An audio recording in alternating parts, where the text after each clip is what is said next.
Hey everyone, welcome back to my channel. So for this video, I'm finally going to talk about my Unraveling Journal. I know a lot of you have been curious about it after I mentioned it on Instagram. So for this year, I'm actually doing something a little bit differently. I am going to keep a journal, but I am going to keep an unbound, deconstructed journal. So before I get into what I'm going to do this year for my Unraveling Journal, I actually just wanted to answer the question of what is an Unraveling Journal? Because I know not all of you know the concept. It's kind of like a hodgepodge of different things that I kind of put together that I learned from other people. So an Unraveling Journal is a place for self-exploration and self-excavation. It's basically a place where I document about myself, and it's a place where I document things that I learn about myself or things that I realized about myself. It's very self-growth based, and I got a lot of ideas for what to journal in it from a lot of those self-growth speakers and bloggers and writers like Susanna Conway and Danielle Laporte, and even from Julia Cameron's Artist Way, just a lot of those different books, like Big Magic by Elizabeth Gilbert, just a lot of those different books that I read, getting ideas on how to kind of look at your life and look at yourself in relation to your life and to the world, and just kind of pick apart things about you that maybe you're aware of, or some things that when you're journaling about something, you kind of have a little aha moment. I like to call those little epiphanies, just being aware and learning about yourself. And so that's what goes into my Unraveling Journal. The actual name of the Unraveling Journal actually comes from Susanna Conway. And so in her book, I actually have it right here. In her book, This I Know, she talks about not getting over, but dealing with her grief through a process that she calls unraveling. And it's basically kind of looking at your life as a whole and picking it apart and just kind of taking it apart, unraveling everything, to see the stuff on the surface, to see the stuff below the surface, and to really just gain insight on who you are as a person in your own life. So I'm gonna read what she wrote in her book about unraveling. She says, "Unraveling is not a bad thing. It's not coming undone or losing control.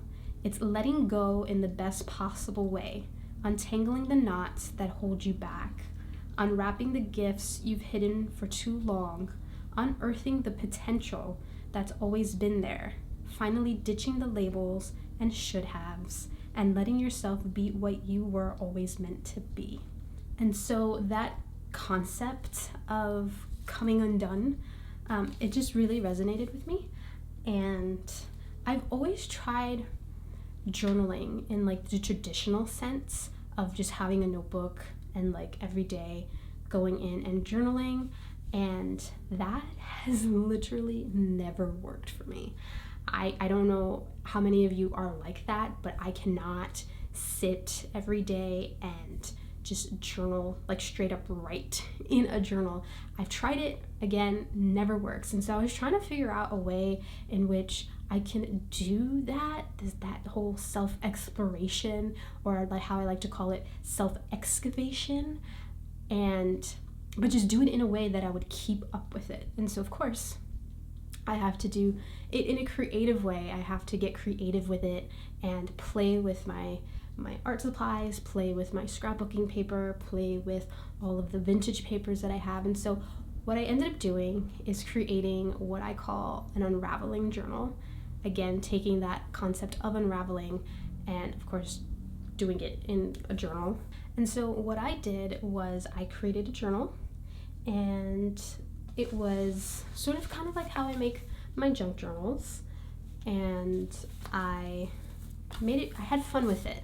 I basically pulled out all of my favorite papers, my favorite things, and created this book. So this one, it holds 2019 and 2020 in here. In hindsight, I wish I'd split the years, but that's completely okay. Moving forward, I will have a book a year is what I'm intending. Yeah, and so I just used all the little things that I loved, that I had around in my stash. I used papers and images that inspire me to create this book. So my journal is basically a mixture of just traditional scrapbooking and junk journaling and a little bit of art journaling. I do play around with a little bit of mixed media in it as well, but it can be anything for you, like just any way. Like if you like the whole just journaling straight into a notebook, that is completely fine, but I know a lot of us here, we like getting creative, and so I try to get creative, and the art part of it is basically just a basis. It's the foundation, it's the backdrop to all of my journaling, like really personal journaling, the deep thinking about myself, because I find when I kind of journal about myself and like journal my little epiphanies, I get a clear picture of who I am and why I do certain things, and it's very, at least for me, it's very enlightening, because then I know like what makes me tick. I know why I do certain things, and if it's something that I kind of want to work on, since I know what it is, I can therefore work on it and grow and basically become a better person. And so that's how I use my Unraveling Journal. And again, I tend to only include papers and imagery and quotes and, just words of affirmations and just things that will inspire me, would make me happy, and would motivate me in a positive way. That's what goes in here. And I know a lot of our journeys have I guess, I don't want to say darker, but I also don't want to say negative, but the more darker parts that we just kind of have to sift through, and that's fine to journal through it, but I tried my hardest to keep it as positive as possible. And so when I'm journaling about the hard stuff, I try to be optimistic and like think about it with an open mind and try hard not to fall into those negative spirals, because again, like doing this journaling for 2 years now, I realized that there are certain things that can drive me down that spiral, and I know to kind of reframe those thoughts so that they aren't negative, they don't drag me down, but that they're a bit more positive and they'll lift me up, if that makes sense. So yeah, that's why I keep to using only the supplies that make me truly, truly happy. And I know we all have that stash of stuff, that pretty lace that we're waiting for that special project. Well, for me, I tend to put it in my Unraveling Journal because that is a special place. I want my journal to feel inviting, to make me want to sit down and play in it and write. And for me, that's what I do with my Unraveling Journal.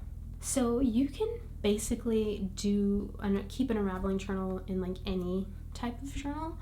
I personally like to make my own journal. There's something about having a handmade journal to document and to journal yourself in. And so I always make my own journal. Again, this one was in my fabric junk journal kind of style.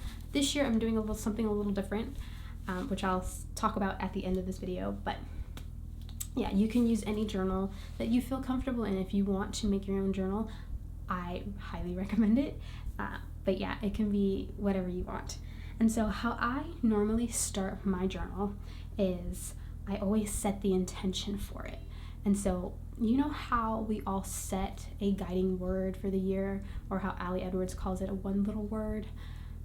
That's basically how I think of my Unraveling Journal. I set the intention, and usually my intention is wrapped around my word for the year. And so in the beginning, for instance, let me just give you an example.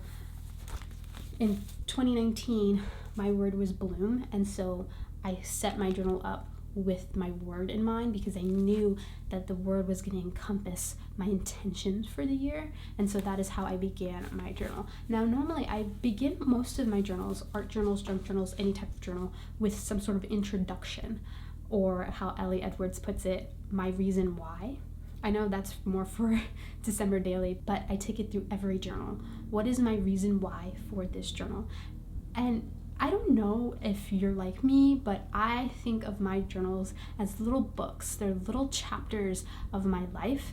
And so I kind of want to introduce it because it's a special, I guess, moment that I'm having in that particular time of my life. And so I try to introduce my journals whenever I can. I sometimes will write out an introduction and like, this is my intention for this journal. This is what I'm hoping that I can get out of it. And other times I do what I call a stats page. And so the idea of the stats page came from Kaylee Gray of Get Messy. And it's basically just writing your stats, your name, your current age, your current location, and I like to put something a little extra, my current state of being, like how am I feeling, where am I rooted right now in this moment. And of course, I always include a photo, always a recent photo. It doesn't have to be a photo that you take that day. It can be a recent photo. I always try to put something generally that I like, but it could also be a photo that encompasses where I am in that moment, like how I'm feeling or just where my state of mind is in that moment. And so I tend to do either or sometimes both. For this year, I think I'm going to do both, and I think in the next video that I talk about my Unraveling Journal, I will show you how I set up my journal, how I do the introduction, and how I put together my stats page. But yeah, I always start with some sort of introduction. Again, you don't have to start with an introduction to your journal, but I always find it helpful. I always find it useful. Write the date, write when you started the journal. I always find that it's always nice to have that intro page, because then when you look back at your journal, you can see where you were then. And then hopefully the whole point of having the Unraveling Journal is that the more that you explore yourself, the more you do that inner self excavation, the more you learn about yourself, your habits, why you feel and think a certain way. In the end, there is some growth, there's progress happening there, being made. And so at the end of the journal, you can see where you are now compared to where you were in the beginning. I love that. That's the whole point of having the introduction and setting your intention and just having just a quick snapshot of where you were then, so that when you go back and look at it, you can see the growth and how far you've come from that point to this point. And so that's basically what an Unraveling Journal is. I know people do this because it's not new. This is not a new concept of just learning about yourself and self-growth and stuff. There's tons of books. There's tons of people writing blogs about it. There's tons of speakers talking about it. It is not a new concept. None of this is new. It's just I do it in a journal and I make it fun. And I, particularly this year, am going to challenge myself to make it creative and make it something that I want to do and sit down in every day, because one thing that I do that's really important about an Unraveling Journal is that I don't write in it every single day. For the last 2 years, I've only written in it or documented something in it when I felt compelled and needed to write in it. And for me, that was fine because I was doing so many other things. I had so many different other projects. But this year, since, we're all in this global experience, I'm gonna call it, and everything's a bit more slowed down. I don't know if you've noticed, but we're all home and everything is just slower. There's slower pace to life. And so I was rethinking how I was gonna keep my journal for this year, and I've decided that I kind of want to be intentional. I want to be mindful about journaling in it. Not when I need to journal in it, because sometimes you're going through something and you're thinking about something and you have no need to journal in it at that moment. Consciously, you're like, I don't need to journal about this. But sometimes it helps to journal about it. And that's how you can process everything and kind of get it out and make sense of it. Even when your brain is like, no, I don't really need to journal. with it. So I feel like maybe not having a daily practice of it, but close to daily practice of it would help with those moments. But normally I journal in it when I need to journal in it. So when you're compelled to journal about something, when you have a little epiphany and you need to get that down, that is the time where you take out your journal and you write in it. And that's how I've been keeping it. And I would do it monthly. Like I would try to write in it monthly and do kind of like where I am in that month sort of thing, so that I kind of keep up with it. It's kind of utilizing that Ali Edwards one little word process, where every month she wants you to sit down and reflect on your word, reflect about something related to your word. But I don't keep it word based. The guiding word for the year, I kind of treat it very differently, and I will do a video on how I treat my guiding word for the year, because it's very important when I shape my intentions and like I guess goals for my Unraveling Journal.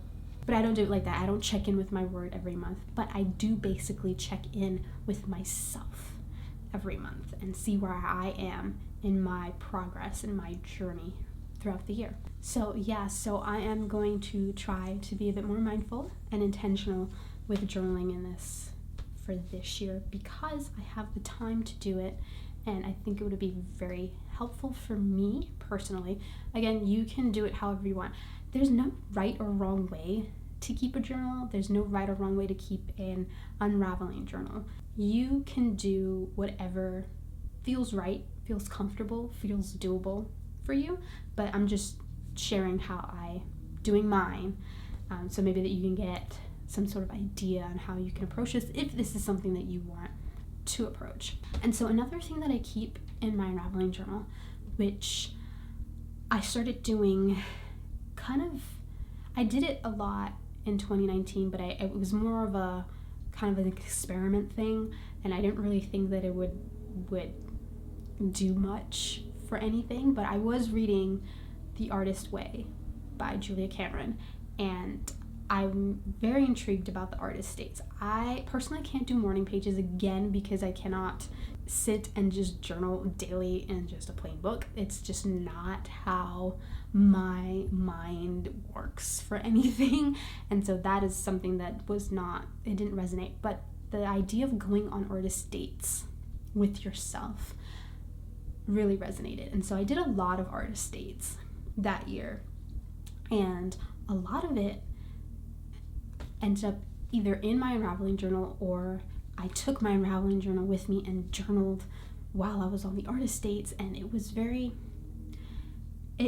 freeing. It was very rejuvenating, I would say, because the whole point about going on artist dates is to kind of take yourself out of your little element and go somewhere, do something, sketch, buy art supplies, browse a bookstore, something that would kind of, how she kind of puts it, get you to play, to kind of be in that playful mindset.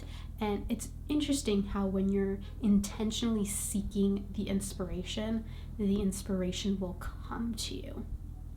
And so I will talk more about artist dates soon as well, but I'm hoping for this year to incorporate more of those things into my unraveling process, because even though I wasn't consciously, kind of connecting the two, they did help a lot. And so in the end, I'm hoping that my journal will also be a house for just personal inspiration.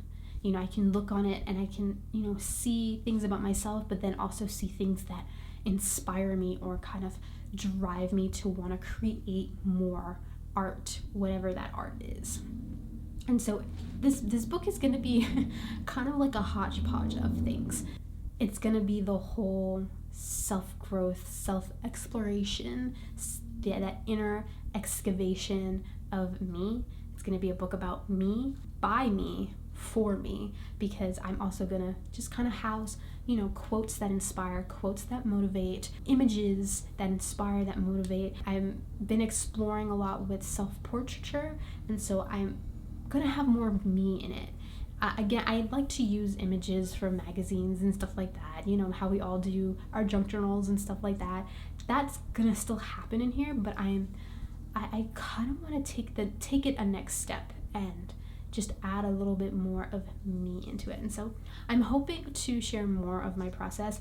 I do have videos planned for sharing the process of this. And so the first one that's going to come up is the one of just sort of setting up my journal and doing the introduction and the stats page, so you can see how I work through that.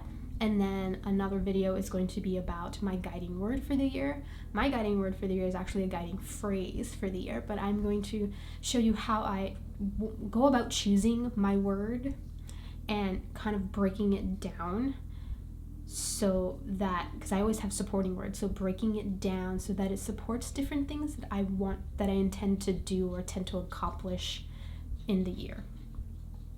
And then I'm definitely going to have a video about artist dates because they're fun, and I know right now it's kind of difficult to kind of go out because we're all sort of sheltered in place, and so I'm just going to try to think of ways in which we can have an artist date but like not exactly have to go out, or hopefully by the time that I figure out that video we can at least, you know, leave. Like an artist date can be a walk or something, but just something. I'll have to be creative about it, but I'm hoping to share that too, and to share what I'm doing for my journal. So I'm actually gonna briefly mention about that now. And so what I'm deciding to do for my Unraveling Journal this year is I'm not gonna keep it in a bound book like this. This was lovely. I loved keeping this journal. It's all nice and chunky and textural and stuff like that, but I kind of want to do something that is less bound.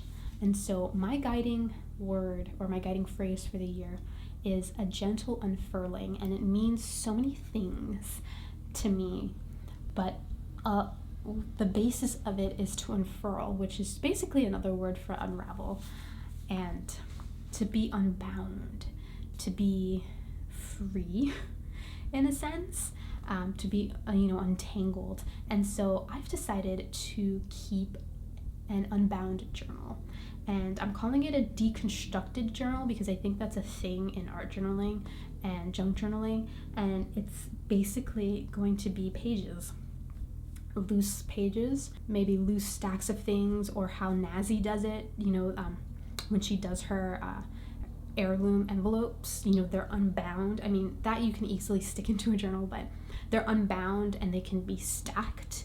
And so I'm keeping a stack, I guess you can say. But in the end, my intention for it is that at the end of my process for this year, that I will bind all that whole stack into a bound journal. But the process of doing it is going to be very unbound and freeing. And so that is my plan, and I'm hoping to bring you all along because I know a lot of you were very curious on Instagram when I asked about seeing more of my process of my Unraveling Journal, and I know I had a few comments there of those of you who are interested in keeping sort of like a me journal in this way, but didn't really know how to keep one. And so this is basically just my way of keeping something like this. And again, this concept is not new.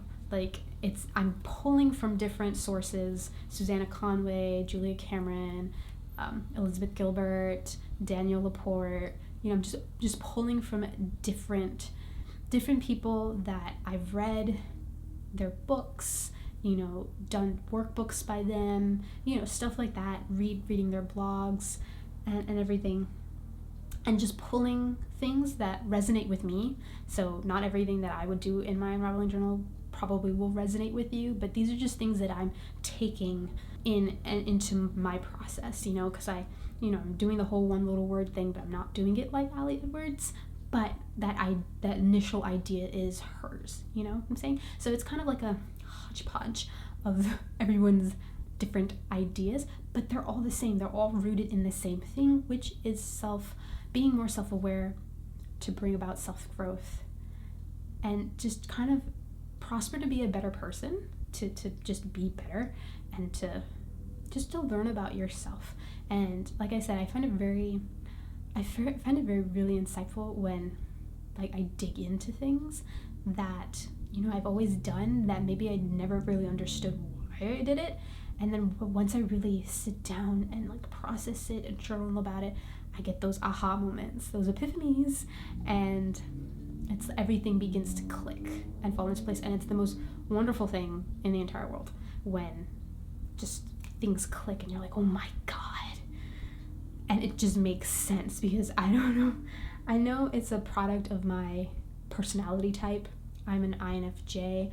I'm also an Enneagram 4 with a wing 5. And like a lot of my life has been struggling to find that place that I belong, that, you know, my purpose and like my identity, like my entire, like I can just remember my entire like not childhood but like teenage years just trying to figure out where is it that I fit. Like I have to fit somewhere. Everybody fits somewhere, but I'd never felt like I fit anywhere. And for me, it's a very struggle with identity and like purpose and just finding who you are. So I've always very interested in that whole concept of learning about yourself. And like I'm the type of person who, yeah, you know yourself, but you don't really know yourself. There's always something to learn about yourself. Like we're all different layers. Like how I describe myself is like an onion. There's many layers to me, and I constantly have to be peeling away the layers to find out who I am at the core. And yeah, so that's just me personally. I don't know how many of you also struggle with that, or, you know, because I know we're all out there.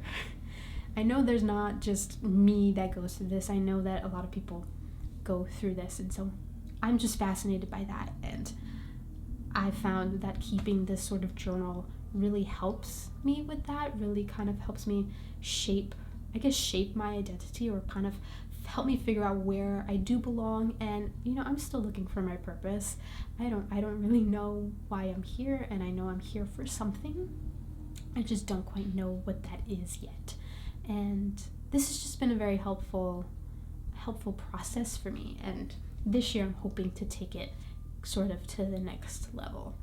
And so, yeah, that is my Unraveling Journal. That is what an Unraveling Journal is. That is how I personally keep mine, and how I'm going to keep mine this year.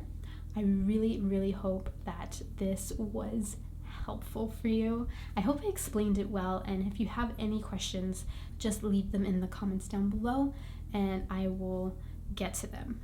And I'm thinking maybe in the description box I will leave links to everything that I've mentioned. So I will leave links to Susanna Conway. She is a huge inspiration for me, and especially with her kind of how she kind of conceptualized the idea of unraveling. And so I'll leave her links down below. I'll leave Ali Edwards' One Little Word if you're struggling to find your word. If you're interested in that, I will leave that down below as well. I will leave, who else did I mention? I mentioned Julia Cameron, The Artist's Way. I will leave a link to that down below as well. And Elizabeth Gilbert's Big Magic. That was really insightful about creativity and living a creative life, being intentional to live a creative life. Very helpful. I talk about that a lot with myself in my journals, so I will leave that. And Danielle Laporte, she does the Desire Map. I will leave her links down below as well. And I think that may be everybody. I know there's more people because I read a lot of that stuff too, but I will leave those links in the description box down below. So if you're interested, you can check them out.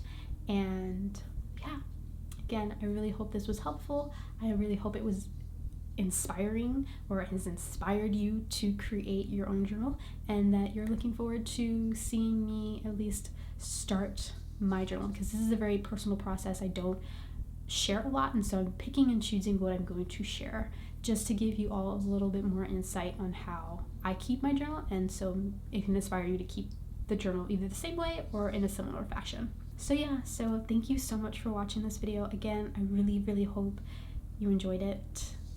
Really do. And I will see you in the next one. Bye.